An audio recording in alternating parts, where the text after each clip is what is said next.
Welcome to the SpiNNaker tutorial. So I'm going to give a presentation that's probably about half an hour long, roughly, and then it'll cover things like how to access the system and also how to use the SpiNNaker system using Pine. I will then hand over to you guys to have a go at playing with the system and to ask any questions. So let me just get everything working on my system. See how it goes. Good. Okay, so first of all, I will cover accessing SpiNNaker. So the way that we would like you to access SpiNNaker in this particular tutorial is to use a Jupyter system, basically Jupyter notebooks, which lets you interact with the large SpiNNaker machine directly. So it's quite a useful way of doing it because the server's in Manchester as well. When you go to this server here, you can do it now or you can do it later, you will be presented with a screen that lets you choose how to sign in. I hope everybody by now has eBrains credentials. If you have old HBB credentials, I think that still works as well, although I think that's disappearing soon. So definitely, if you want to continue accessing this, use eBrains credentials. So if you select that, it will let you log in. And then once you've logged in, you should be presented with a screen like this. And basically, we used to support we used to support the Jupyter Notebook standard classic interface. But recently, a lot of people have been moving to the Jupyter Lab interface, so we tend to prefer that. So a lot of what I'll talk about today will be covered on the Jupyter Lab interface. So I'd recommend using that. But if you still really like the old Jupyter Notebook interface, it's still there if you want to use that. So if you select the Jupyter Lab interface, you'll be presented with a screen a bit like this, which has files on the left and things to do on the right, basically. One of the things, we've set up some folders within the Jupyter system. So there's a work folder. This is kind of local to the instance, but it basically means that we can reset your instance or upgrade or anything like that, and your work will still be saved in that folder. That folder there is sort of local to the file system of the server it's on rather than local to the Jupyter instance. So it's a good place to save things kind of locally. It's still a bit potential for things to go missing eventually in there because it's on our local file system. Oh yeah, there's also some tutorials at the top. So when we finish this, they'll be the tutorials you access. I'll cover that again later. There's also a link to the eBrains drive. So the eBrains drive is the sort of central cloud service for storing files on eBrains. And this is the much safer place to store files if you want to keep them for longer than just doing the tutorial. You can move things there later. And basically, there's a new access in the eBrains drive called shared, but we haven't implemented that yet. So currently we have everything under this drive, which then splits the shared into shared with all, shared with root, shared with me, but also my library, so you can store your own files in there, which is probably a reasonably safe place to do it. So if you want... Andrew, sorry to interrupt. I was trying to figure out how to raise my hand, but I can't see it. Oh, okay. In general, what does it take to get HBP credentials? Can anyone get them? eBrains credentials, yeah. Anyone can get them. Generally, you have an academic email address, it will automatically accept you, I believe. So I think if you go to the eBrains support page, I'm not sure what the URL is, but ebrains.eu/register would be the URL where you can request this account. If your institution is already on the whitelist, this will be quite fast. If you have an institution that's new, they will first check whether this is a really existing thing and then add you to the whitelist. So the only through institutions, individuals can't access it. They can. It is a just much more complicated process because for this eBrains platform, the idea is that there is some kind of information who this user really is. So if you come with a Gmail account, for example, there's a more lengthy process, but it exists. So even even individuals not having an institutional address, not working at the company, can access it. It's just a bit more time consuming to get the account, but it is possible. Thanks. Okay, so yes, so that's all the sort of file system information. Then you actually want to run something on the system. So SpiNNaker is our Pine implementation. I'll cover that a bit later. So if you want to run this, you can select the SpiNNaker notebook, which allows you to then write your own scripts. There are other things in there like Python 2, Python 3, but they don't have the SpiNNaker installed on them, so you need SpiNNaker installed to be able to run things on SpiNNaker. So selecting the SpiNNaker notebook's the right one. When you do this, it'll open up a new Python terminal, so to speak, which allows you to type in your code. I'll cover what that code is a bit later. There are some other things you can do. You can also change the kernel. So we've also have a SpiNNaker Git version, which is a more up-to-date version of the software if things are going wrong or if you need to update things. You can do that. You can also update the Git version more directly with Git commands, but I'll cover that a bit later as well. So you can change the kernel. When you're actually finished with a notebook, it's a good idea to close and shut down the notebook rather than just closing the tab. The reason for this is that when you just close the tab, it carries on essentially running the notebook. This means if you've got any SpiNNaker jobs open, those jobs might be held on our machine. Now, it will eventually shut down your complete notebook system eventually, but it won't do that immediately. So it's just really about resource sharing and freeing up resources for people. It's not absolutely critical, but it is a nice thing to do. Other things the system supports is it does a sort of autocomplete. So if you've done import pine.SpiNNaker as P, you can then do p.s and work out what other things it can do. So pressing tab will then show you these functions that are available for you. You can also, once you've found a function, you're not sure what to enter as parameters, you can do shift tab within the function, within the brackets of the function, and it will show you all the possible parameters that are there. It doesn't really have much in the way of documentation here, but it does have signatures and things that gives you an idea of what is possible.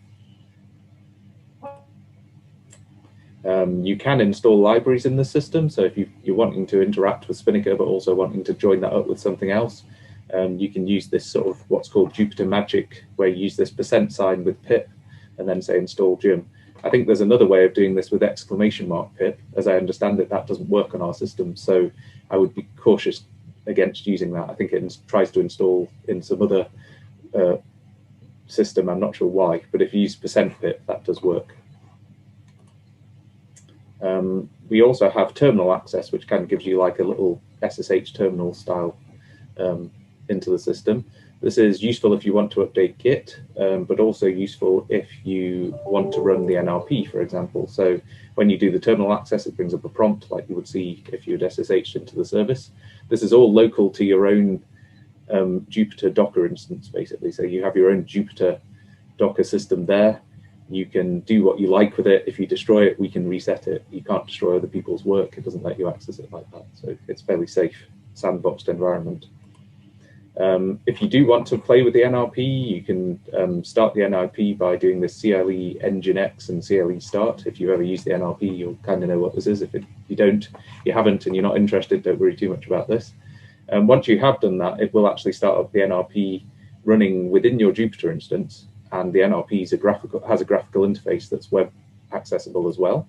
And you can access this from a fairly complicated URL. Don't worry about remembering this, but I'll remind you later if you do want to access this.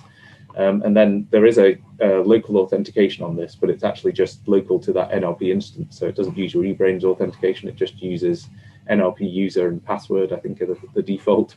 And of course, that's accessible only while you're running the server. So although it's not super secure, you can obviously shut down the server when you're not using it, and therefore people can't access your stuff. They'd also have to know that complicated URL, so it's fairly obscure. You can edit things in the NRP storage as well. The NRP storage is here, so if you've created experiments and you want to edit them more directly in the Jupyter system rather than through the NRP's editors, you can do that. That's useful with the SpiNNaker system because the NRP SpiNNaker integration is still fairly,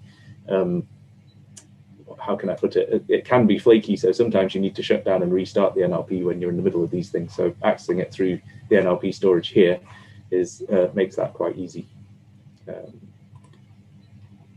And yet, at the end of your session, similar to shutting down the notebooks, if you log out, the system will shut down your Docker instance. It doesn't delete anything, it just shuts down the instance, which means, again, free resources on the service. If you don't do this, I think it times out after a week anyway. So if you are wanting to run long-running things, you'll need to check them once a week. Otherwise, it might your notebook will be shut down. Again, nothing deleted, just shut down. means when you come back to it, everything will be back as if you'd restarted it again. So don't worry about doing this. It's a good idea. Okay, so that's access to the system. I'll now cover sort of what we're doing with SpiNNaker and how you can play with the system a bit. So SpiNNaker is doing spiking neural networks, which is basically, it uses point neuron models. So the idea is that when neurons are spiking, it's increasing or decreasing membrane potential, and eventually enough spikes happen that that membrane potential is high enough that it causes a spike itself. That's the most basic form of thing that we support on the system. We also support synapse models slightly. So basically we support the idea that when a spike comes in, it takes a bit of time for the charge to transfer across the synapse before it reaches the next neuron. And that's basically on the neuron model again. So it depends on which neural model you select, but in the most basic default neural model, that happens. And it's worth knowing that, because when you run simulations and you expect an immediate spike, that might not happen, because of course it might take time for that charge transfer to happen. So when you say spike at time 1 and the neuron doesn't spike at time 1 as well, that might be why. We'll cover that in a bit more detail later. So we use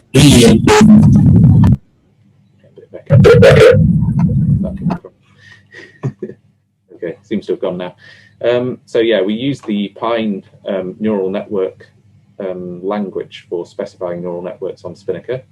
The Pine language is designed to be able to specify the network once and then run on multiple platforms. And this is mostly true. There are some slight niggles with that, in that there are certain things that certain simulators support and need to be specified that others don't support, of course. So there'll be some things in your script you might have to be simulator specific. But the actual neural networks specification is largely independent of the simulator you're using. The first thing that's very specific is which simulator you are actually using. For using SpiNNaker, you would say import pine.SpiNNaker as P, as I showed earlier. And this imports the SpiNNaker environment and allows you to specify your neural networks in Pine, but against SpiNNaker specifically. The first thing you then need to do is specify the time step that you're going to run the simulation at. By default, if you don't put a time step in here, Pine assumes a 0.1 millisecond time step. SpiNNaker is actually built to run real time with 1 millisecond time steps, not 0.1 milliseconds, although we're in the progress of fixing that at this point. But as the current software that you'd be using would expect real time to happen when you specify a time step of 1. So that means that the simulation time progresses at the same time as the wall clock, basically. So if you specify a 30 millisecond simulation, it will take 30 milliseconds of SpiNNaker time to actually run that. That's when it finally gets to SpiNNaker. I'll cover that in detail in a minute. You can specify the 0.1 millisecond time step, and by default, our simulator will then run the simulation 10 times slower. So basically, it means that it will take 30 seconds now to run a 3 millisecond simulation. Now, the reasons you might want to do this, to change this time step, is mostly for precision in the simulation reasons. So at a 1 millisecond time step, you might have a voltage curve that comes out like this. It's quite bumpy because each millisecond it's getting updated. At 0.1 millisecond, your curve might look more like this because there's lots more finer points in the middle. So the simulation has been updated more often. So that's the reason for that. And certain simulations may work better with 0.1 millisecond simulation time, simply just the precision needed to get the simulation right. That's why we're now working on real-time 0.1 millisecond runs, but we're not quite there yet. So the first thing you want to do is specify the neurons in your simulation. So you specify this using a Pine population. You specify the number of neurons in the simulation. In this case, I've specified 4. You then specify the model of the simulation. I'll cover that in a bit of detail in a minute. In this case, I've specified a lift neuron with current-based synapses with an exponential decay on them. And you can give these populations a label. You don't have to do that, but it can help later on to identify certain things in the simulation, so it's quite useful. And you can call it anything you like. It doesn't have to match up with the name here. I've called this one Fred, why not? And then you can create a second population. This one has a different number of neurons, same model, different label. You need different labels for the populations if you are going to use labels, just because the system detects that and says, hey, I need these labels for other reasons. So as I say, it'll auto-assign you a label, but if you are going to give them labels, make sure they're unique. As I was saying, in the models, we currently support 3 different models that we provide with the system. We support this LIF current exponential, which is the simplest model, easiest to run. That's the thing we've run with the cortical microcircuit, so it works quite well. But we do also support conductance synapses. Now, this is one of those models that at 0.1 milliseconds works better than at 1 millisecond significantly, mainly because of the way the conductance works in the modeling that we've done. We also have an Izhikevich neural model implemented on there. Again, 0.1 milliseconds is recommended if you're using this, but it really depends on the complexity of your network as to what's best. But yeah, I think most of the tutorial covers just using standard LIF current neurons. So we also support input things in the model. So you can specify things that are only going to provide input to the simulation. These are still specified in populations, but you can specify, for example, a spike source array, which you can then specify exact spike time. So you can say, I'm going to spike at exactly this time in this neuron. So you can specify different neurons having different times, all those neurons in that same spike source array having the same time. It's entirely up to you. But you specify exact times then, so you can get exactly what you want. You can also specify a Poisson source, which is then going to randomly generate spikes with a certain rate. So you can say it's going to generate at 10 hertz, it will generate approximately 10 spikes per second per neuron in the population then. And of course, it's on average, only true at infinity. Okay. So once we've specified our population, we can then choose to record things on the population. Common things to record are membrane voltage. Membrane voltage is quite heavy to record, actually, so it's useful when you're wanting to sort of experiment early on with small networks. Once you get to large networks, recording membrane voltage can slow down the rooms quite significantly, but it's possible to do. You can also record spikes, which is much more common. And then you just specify in a list in an array, basically, which things you actually want to record. If you don't only want to record one of them, you don't have to specify the array, actually, but either way.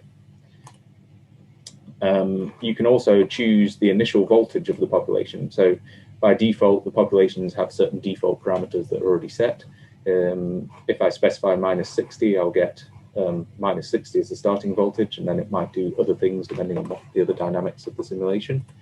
You can actually choose to initialize them to a random for each different neuron in the population. So in this case, I've chosen a uniform distribution between -65 and -55. And you can see it's sort of done different things for different neurons because of the different initialization voltages.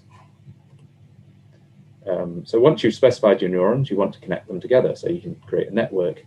And you do this with projections. So a projection specifies the source population and the target population. It is directional, so it doesn't connect them the other way. You can do that. You can switch these around and create a second projection. But each projection is different from the other.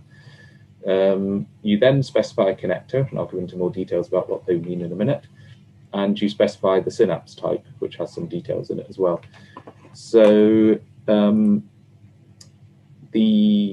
yes, you can also specify additionally a receptor type, and the receptor type specifies whether it's excitatory or inhibitory. If you've got other custom neural models, you might have other different receptor types in here, but the defaults are excitatory and inhibitory. Excitatory meaning when a spike is received, the membrane voltage is going to go up, and inhibitory meaning when a spike is received, the membrane voltage is going to go down, simply.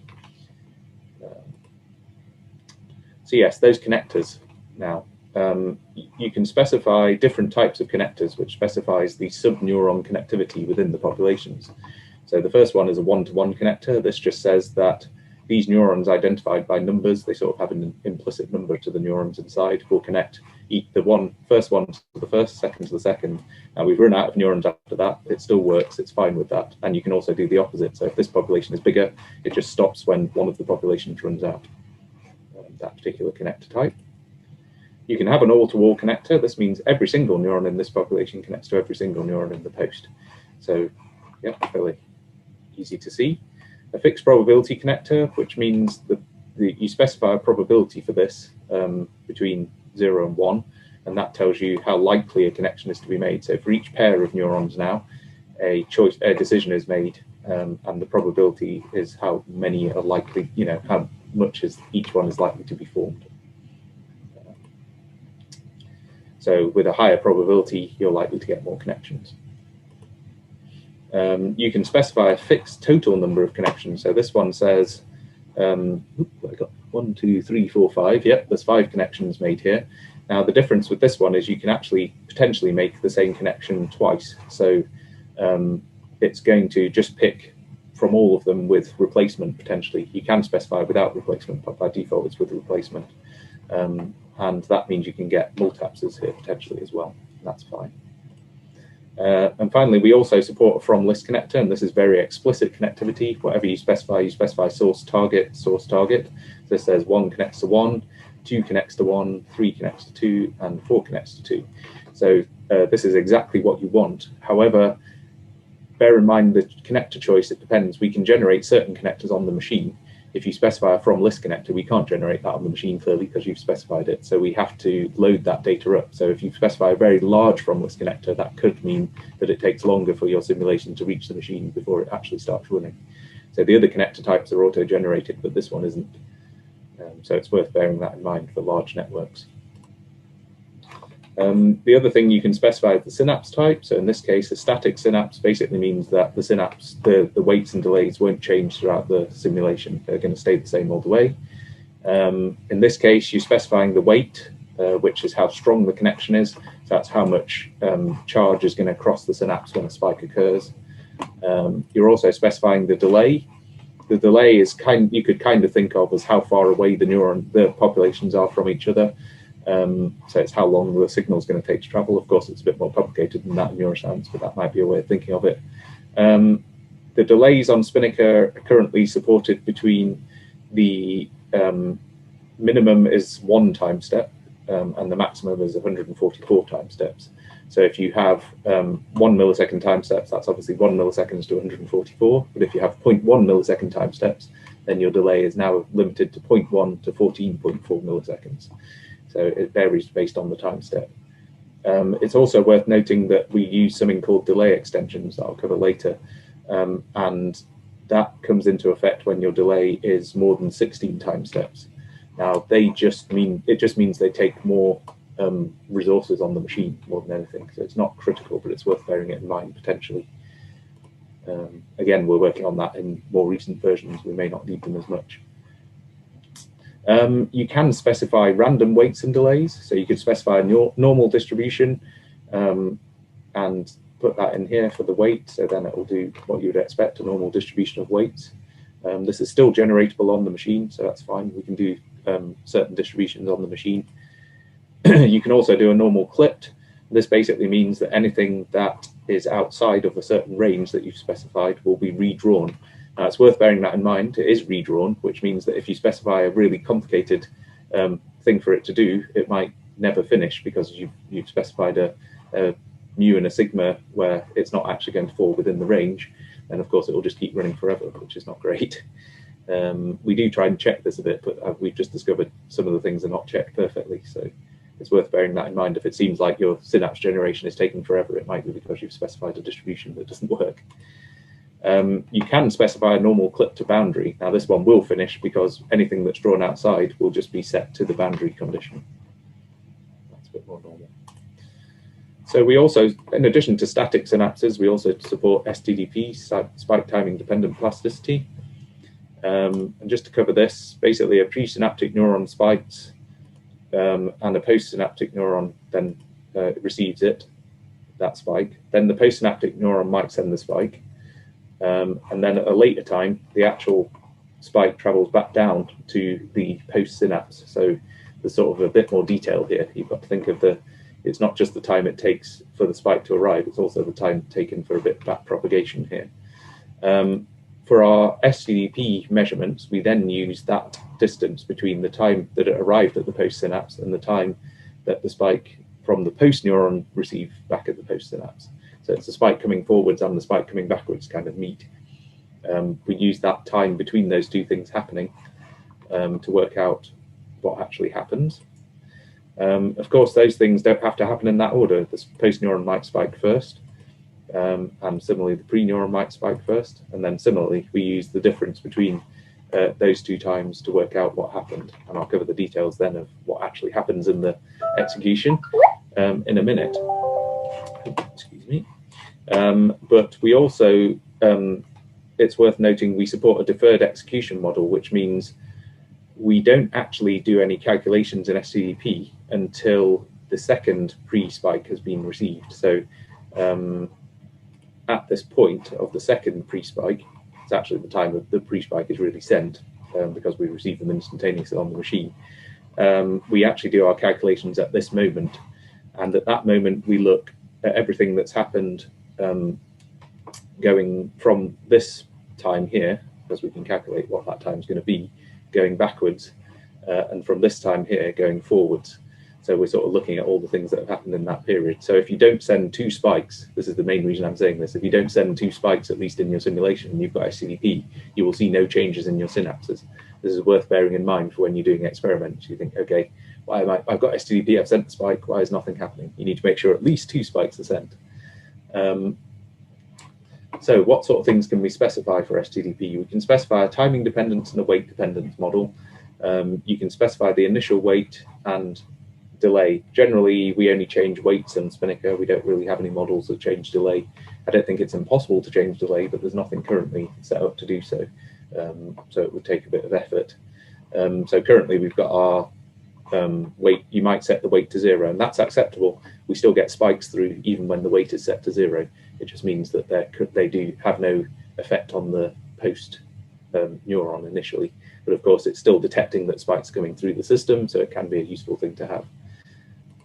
Stdp can still be activated. So if you're training things with spikes going to both of them, and then this weight here is now 0, you can still get learning happening. So one of the simplest spike pair rules that's supported by Pine, one of the simplest Stdp rules supported by Pine is a spike pair rule based on the timing. So this says that the distance between the spikes is used, but with an exponential decay. This will then produce a value which tells you how much to add or remove from the weight of the synapse. Again, once you try these things out, it's a bit more clear. I'm sort of giving you the details that can be a bit tricky to understand the first time you see them. Similarly, for pre and for the post coming before the pre, we also support this. So you get different parameters. Here we've got a minus, which decides how big the initial point is, and then your tau minus, which is how it decays here. But of course, on the last one, it was using A plus, and it would have been using tau plus for this decay here as well. We then support different weight update rules. So once you've worked out how the timing is going to have changed, so how the spike distance apart affects the timing, we then decide how does that actually affect the weight. So using this delta A that we've calculated from before, we can apply this to this next rule, which is the weight dependence. In this case, it's an additive weight dependence. So it simply takes the difference between a W max and a W min, which is going to be the maximum and minimum weight supported by the synapse, and multiplies that by the timing. So things that are the same time apart will have the same difference in weight. Things that are different times apart, of course, will have different differences in weight. So literally, it's just dependent on the timing then. And similarly for decays, it's the same basically. So the time apart tells you how much the weight will change. We also support a multiplicative rule, and this is slightly more complicated because it takes into account the existing weight value W in this equation. So it says what is the existing weight, and now multiply the change by that. That change is now dependent on the change in time and that current weight.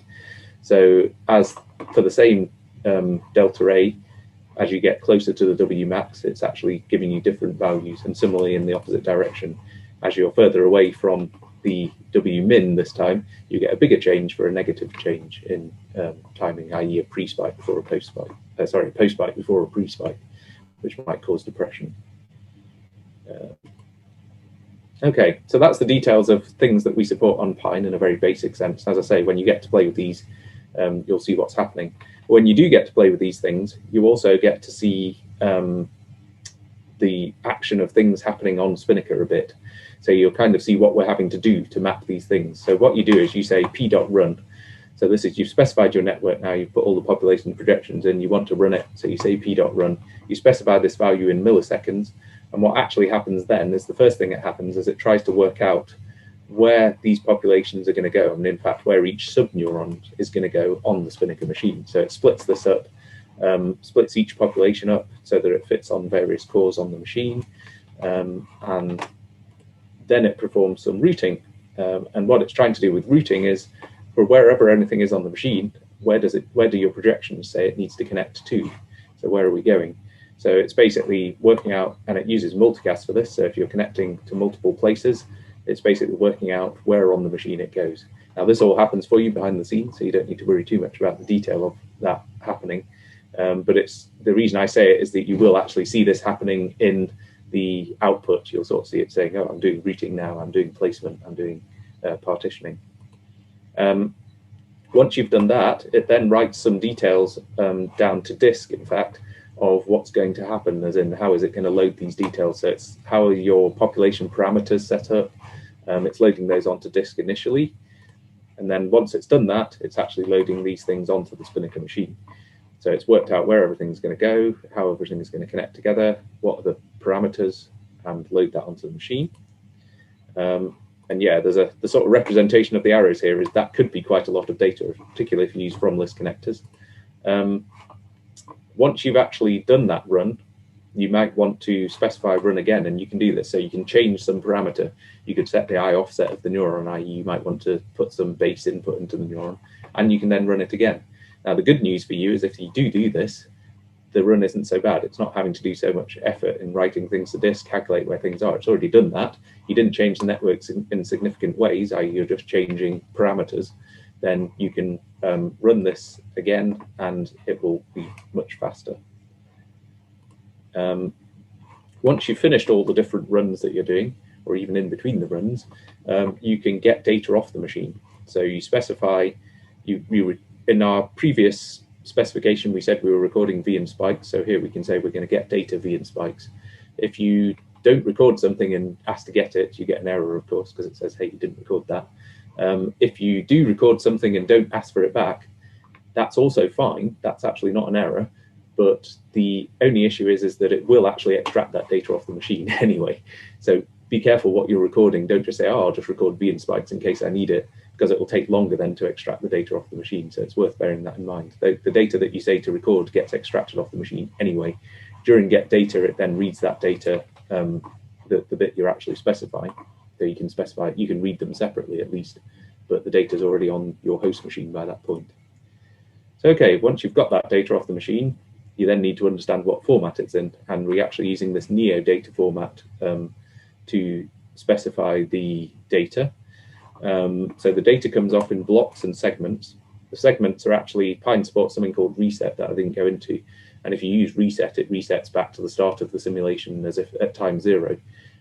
That means that when you record and extract data, it actually gets put into separate segments. So by default, you'll always have a 0 segment, and that's the one you probably need to worry about mostly.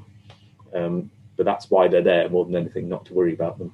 So we can say the segment 0, and then we've got the spike trains and the analog signals. So the spike trains are for each neuron, you get a spike train object, and for each analog signal like voltage, you will get an analog signal for each neuron as well. So you get these arrays for each neurons. Is weight also considered an analog value? So weight comes out differently, but I'll cover that in a minute. So to get this from your simulation, you say this get data call. You then, for example, I could say I want V, which is the segment 0 analog signals, because I know I only recorded V. If you record multiple things, you'll have mixed analog signals in there, and you'll need to do something more complicated. But for now, that's an easy way. If you then record spikes, you can then say segment 0 spike trains. So it's quite easy to get those out. Pine supports plotting of these values as well. You can plot them directly if you like. So we can say like V0 times and V0 plots the neuron 0's voltage. And this is just using matplotlib, so it's pretty standard. However, Pine actually supports, oh, sorry, I've not got there yet, but you can also do that with spikes. You can specify the spikes, but here you will actually need to specify the Y values here for the spikes so that it puts them correctly on the graph. I've said 1 here, but for some reason it's come up as 42, but I'm sure that's just a mistake in the transcription here. So yeah, you can plot things using normal matplotlib if you like. Pine actually supports plotting from Neo directly, so you don't have to understand these quite as much. So you can then create a panel that plots all the different things, and it puts all the labels on and things for you. If you've actually got all the spike trains and all the analog signals, then it will just plot the whole lot in a single graph, and you don't have to extract any weird details. You don't have to specify the spike, which neuron you had or anything like that. So it's a lot easier to do it that way. But of course, it doesn't let you necessarily customize the graph as much. So it's really down to what you want to do. And so, yes, if you do want to then get the weights and delays, you have to get those out of the projection rather than the population. So you're getting this from the projection you've created. You specify then the weight and delay and what format you want this in.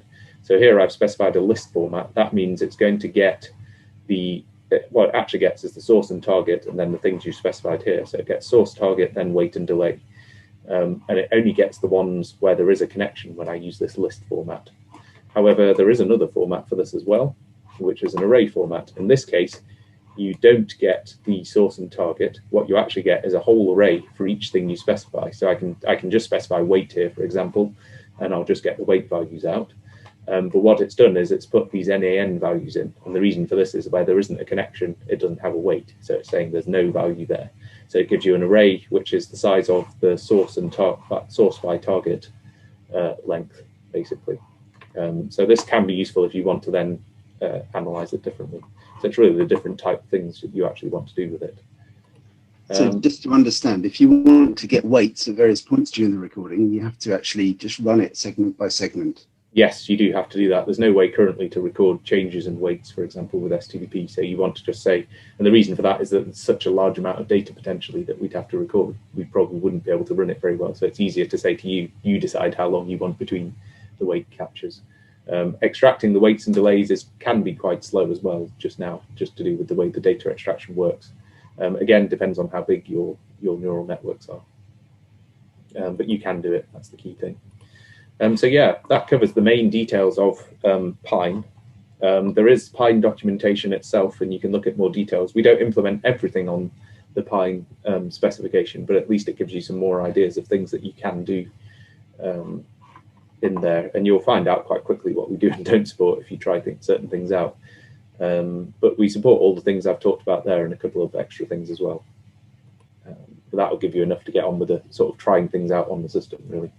Another thing we do support, I'll mention, because we do have tutorials on it, is live input and output, which of course is one of the benefits of SpiNNaker.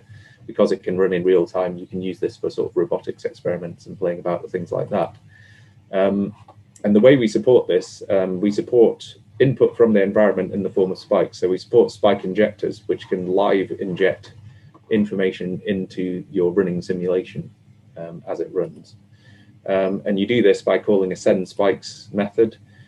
What we do is we create this special connection during setup of your simulation, which allows you to specify what you're actually going to inject during the simulation.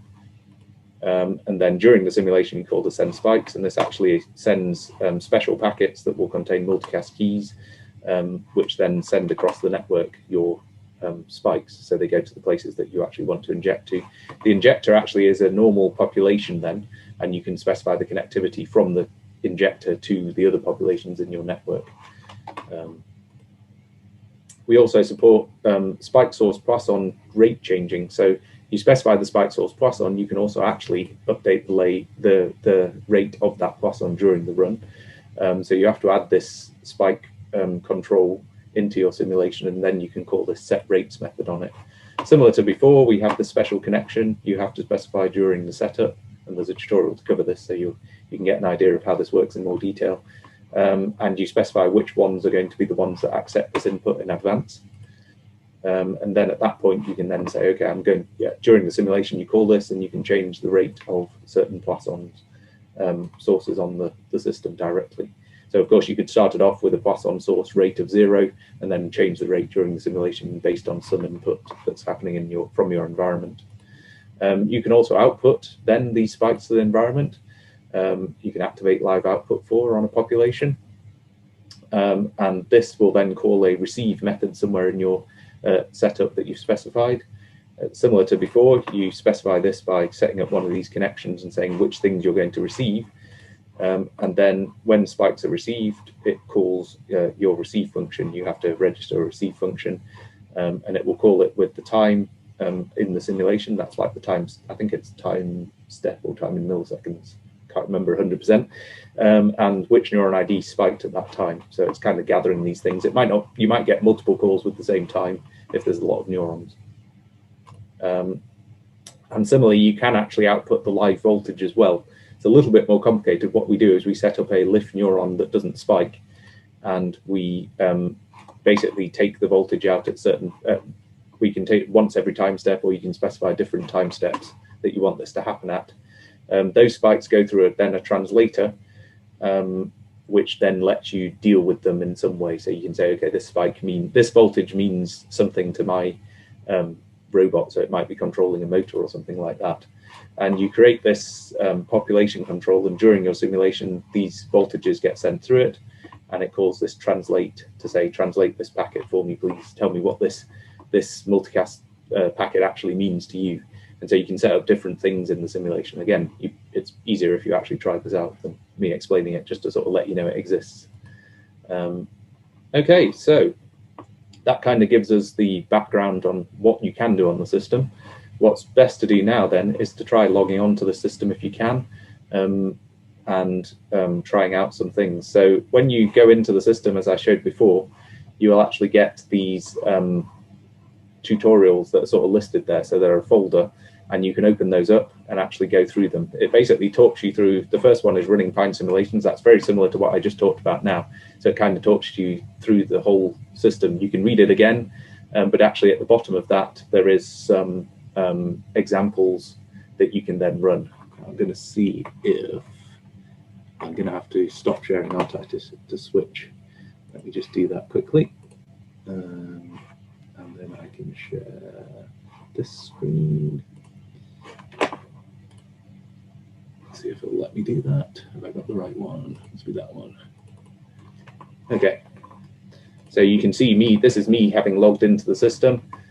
You can see it when you first log in, there's this running Pine simulations, which rearranged all my windows for me. Thanks. And when you go in there, there's then a running Pine simulations Jupyter notebook. And as I said, this kind of covers a lot of the stuff. It can be run in isolation. There are some examples in here, which theoretically you can run. I think they run. There are also some snippets of code, however, and if you run those, of course, not much will happen because they're just snippets. You can do it if you want to. As I say, the idea of this at the end is there's these exercises, and there are various tasks. If you click on the task link, it will take you to a new notebook which lets you fill in the blanks, so to speak. So it basically takes you through building a network by filling in the blanks, with some extensions at the end which have less blank filling.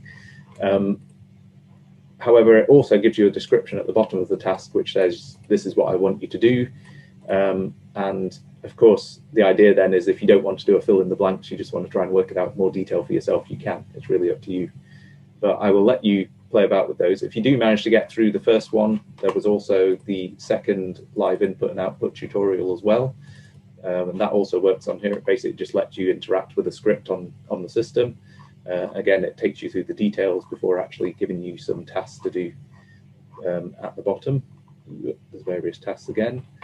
And then finally, if you want to play with the Neurorobotics platform, you're welcome to do so as well. And again, there's a tutorial on here. It doesn't give you any tasks really, it just takes you through running the first example that we have on the Neurorobotics platform. So if you want to play with that, you can. And it gives you that URL as well, obviously replacing your username in the appropriate place, but it gives you all the details there. So if you get onto the platform spin20.cs.man.ac.uk, you should be able to play with it. Basically put some, I guess the easiest thing is to raise hands or put messages in the chat if you're having any issues, and we can try and address those directly. I think there are breakout rooms, am I right, Bjorn? Yes, there are. Yeah, so if we need to, we can jump to a breakout room and discuss things in more detail. But if you've got general questions, I'm happy to answer them in this room as well. Really up to you. But I'll let you get on with it.